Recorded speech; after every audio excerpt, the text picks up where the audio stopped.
네, 안녕하세요. 골든부입니다. 오늘은 그 잭슨 미팅에 대해서 한번 얘기해 보겠습니다. 저는 어저께 이제 밤에 그 잭슨 미팅 생중계를 봤어요. 실시간 생중계를 통역하는 걸 통해서 혹시나 잘못될까봐 두근두근한 마음을 봤는데 일단 한번 기사 보죠. 월스트리트인 아슬아슬 줄타기 탄 파월 시장은 노 서프라이즈. 어,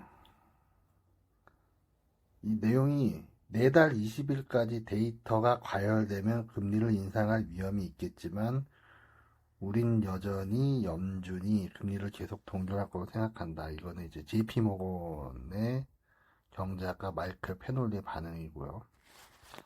자, 파월의 그 발언은 대체적으로 중립적이었다라는 평가랍니다. 작년에 장난 아니었죠. 파월이 강경한 발언을 한 다음에 시장이 작살이 났죠. 그래서 그 살인의 추억을 저도 잊지를 못합니다. 작년에 진짜 이게 하이라이트였던 것 같아요. 기준금리를 인상하면 기업과 가계에 고통을 줄 수밖에 없다. 인플레이션을 통제할 수 있다는 확신이 설 때까지 높은 금리 수준을 유지해야 된다라는 게 작년이었군요.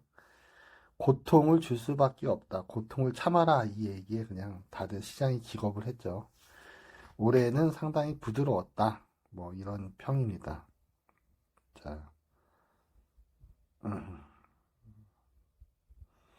일단은 논란이 됐던 그 인플레이션 목표치 2%는 여전히 지켜야 된다. 이 기준은 안 바뀌었다라는 얘기를 했어요. 이 인플레이션 2%에 대해서 이제 목표치에 대한 논란은 있지만 뭐 그 논란이 있음에도 불구하고 목표치는 그대로 유지한다. 일단 이 논란은 끝났고요. 그 다음에 자, 1년 동안의 성과에 대해서 얘기합니다. 인플레이션이 정점에서 하락했지만 여전히 높다. 그 다음에 우리는 적절할 경우 금리를 추가로 인상할 준비가 되어 있으며 인플레이션이 목표를 향해 지속적으로 하락한다는 확신이 들 때까지 정책을 제한적인 수준으로 유지할 거다. 뭐 똑같은 말이죠. 예. 네. 계속 했던 말입니다. 특별하게 다르지는 않아요. 예.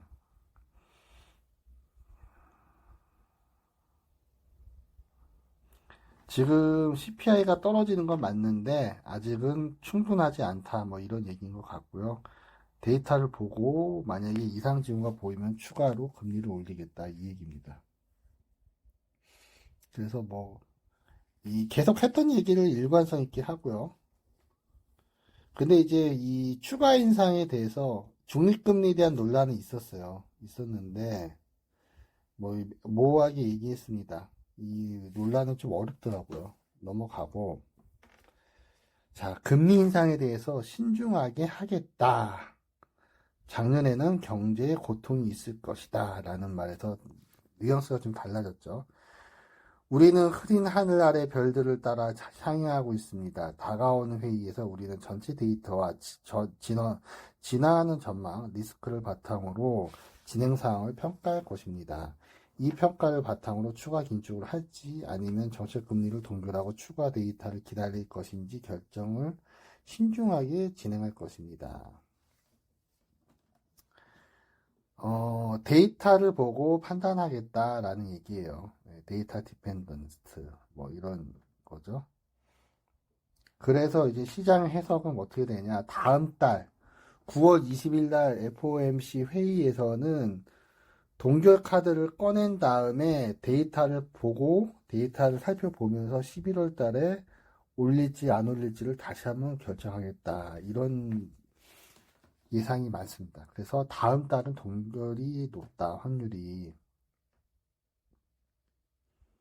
그리고 국채금리도 뭐 비교적 생각보다는 뭐 요동치지 않고 그냥 오히려 10년으로 좀 내려앉았어요. 현재 지금 방향성이 어느 정도 정해져 가는 것 같아요. 9월 달에는 일단 동결로 가고 11월은 상황 봐서 올릴지 안 올릴지 결정하겠다. 뭐 이런 내용인 것 같습니다. 그래서 이제 안도 랠리를 했던 것 같고요. 다행히 올해는 뭐 작년과 같은 살인의 추억은 없었습니다. 작년은 정말, 정말 거의 뭐 아수라장이고 정말 쌀벌했죠. 그래서 그런 건 없었고, 올해는 무난했다. 무난했고, 이벤트가 이번 주에 큰 이벤트 두 개가 다 지나갔어요. 엔비디아의 진짜 미친 실적으로 그 목요일 아침에 빵 하고 터졌죠. 터졌으나 터졌고 우리나라도 화답해서 주시장이 아주 그냥 폭등을 했죠. 하지만 금요일 날 이제 잭슨홀 미팅의 파월 연설에 대한 우려 때문에 거의 뭐 상승을 다 되돌림을 했죠. 그래서 한국 시장도 역시 또 떨어졌고요. 그런데 이제 잭슨 미팅에서 파월 연설이 있은 후에 다시 미 시장은 반등을 했습니다. 그래서 이번 잭슨홀은 예, 무난하게 올랐어요.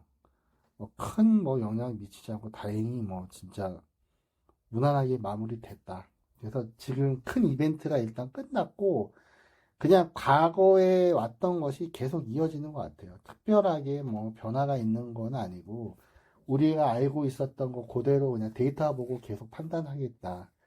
근데 지금 금리를 크게 올릴 것 같진 않다. 올려봤자 0.25 정도 한 번, 25bp 한 번 더 올리는 정도에서 끝나지 않을까. 지금 다행스러운 건지 뭐 모르겠지만 일단은 CPI가 잡혀야 되거든요. 뭐 여러 가지 CPI와 이제 고용 두 가지가 있는데 CPI에서 이제 지금은 헤드라인보다는 코어 CPI를 중요시합니다. 근원 CPI를 중요시하는데 근원 CPI는 크게 이제 보면 서비스가 있고요. 그 다음에 이제 생산품이 있고요. 그리고 이제 그 렌트비가 있어요. 렌트비가 있는데 지금 생산품 같은 경우는 PPI가 계속 안 좋거든요. 지금 상당히 저공행진하고 있기 때문에 생산품 쪽에 그 CPI는 잡힐 걸 보여져요.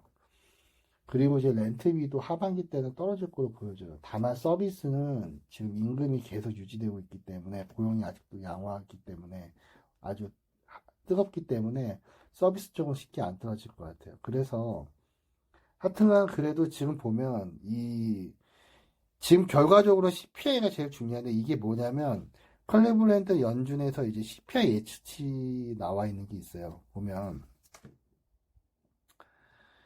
현재 지금 8월 CPI에 대해서 이제 이거는 월 기준입니다. 월 기준인데 사실 좀 많이 높아요. 헤드라인이 0.8 상승이면 굉장히 높고요. 코어도 0.38. PC는 헤드라인이 0.63, 코어가 0.35. 높아요. 네, 높은 상승률인데 자, 이거 한번 이제 전년 대비로 보죠. 전년 대비로 보면 3.83이 나와요. 헤드라인 CPI가. 그럼 3.24, 3.83이면 많이 올라가는데 코어 같은 경우는 4.46이에요. 근데 전월이 어떻게 되냐면 전월이 제가 알기로는 4.7이거든요. 그러면 0.2% 정도 떨어져요. PC도 마찬가지입니다. PC도 지금 3.0에서 3.6으로 이제 3.0에서 3.6으로 올라가죠. 네, 올라갑니다.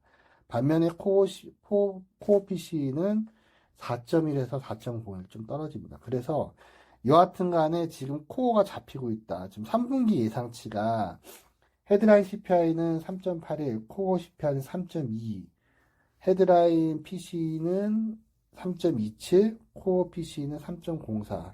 즉 쉽게 말하면 코어가 지금 많이 떨어지는 거죠. 이렇게 떨어질까요? 3분기가 9월이 끝인데? 그쵸. 쉽지 않을 것 같은데 이렇게까지 떨어지기는 어려울 걸로 보여지는데 뭐 굉장히 떨어질 걸로 보네요. 네, 여하튼 간에 헤드라인이 잡히면 좀 괜찮지 않을까 싶습니다. 감사합니다.